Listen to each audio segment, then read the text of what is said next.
আজ নির্বাচনী প্রচারে গোপালপুরে এলেন তৃণমূল প্রার্থী জগদীশ চন্দ্র বর্মা বসুনিয়া। সেখানে তিনি কালীরহাটে কালী মাতাকে পুজো দিয়ে প্রচার শুরু করেন। প্রার্থীকে কাছে পেয়ে উচ্ছ্বসিত এলাকার সাধারণ মানুষ।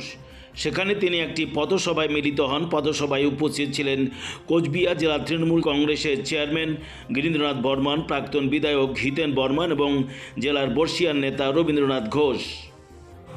এই গোপালপুরের মাটিতে নিশ্চিত প্রামাণিক সাংসদ হওয়ার পর 1 কিলোমিটার কোথাও কোনো রাস্তা অথবা কোনো বাজার অথবা কোনো ড্রেন অথবা কোনো কালভার্ট করতে পারিনি।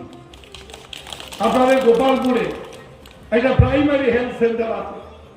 হিতেনদা যখন বিধায়ক ছিলেন, মন্ত্রী ছিলেন, তখন সেটা করে দিয়েছেন, কিন্তু আজও সেটা ডাক্তার নেই, উদ্বোধন হয়নি, ভালোভাবে সেটা পরিষেবা নেই।